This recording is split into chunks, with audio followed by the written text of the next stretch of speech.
Hi everybody. When we teach small children how to daven Shacharit, the first thing we teach them is the very first verse found in the Siddur in the beginning of Shacharit. Ma tovu ohalecha Yaakov mishkanotecha Yisrael. How goodly are your tents, Jacob, your dwelling places, Israel. Of course, this verse is found in this week's parsha of Balak. It's a verse uttered by Bilam HaRasha, the evil Bilam, whose intention was to harm and to thwart the Jewish people. But of course, God intervened, and instead of allowing him to utter curses, God placed this beautiful prophetic blessing in his mouth, and he stated, Ma tovu ohalecha Yaakov mishkanotecha Yisrael.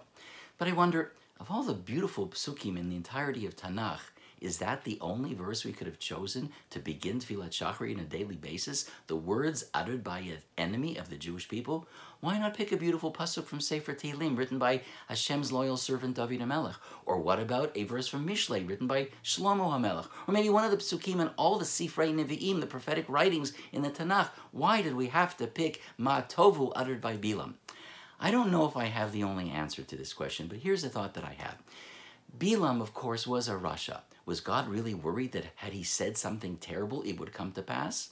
Of course not. Nothing happens in this world without God's decision to make it happen. So why did God care so much? And that maybe is the answer. God does care so much. He cared even about Bilam HaRasha. He went to several miraculous extent to make sure that he stopped him, to allow him to change his course in life and to state, I'm there. There is divine providence. And maybe that's the message that I need to remind myself of as I stand before God and I open my mouth in prayer every day. Ma tovu ohalecha Yaakov. Hashem, I know that you are watching over the dwelling places of Israel. I know you're watching over me. And if you believed it was appropriate to intervene to redirect the life of a Rasha, then maybe you look at me. I'm not as evil as Bilam, thank God. But I too can be worthy of your divine protection and providence. And that's why Ma Tovu became such a beloved pasuk.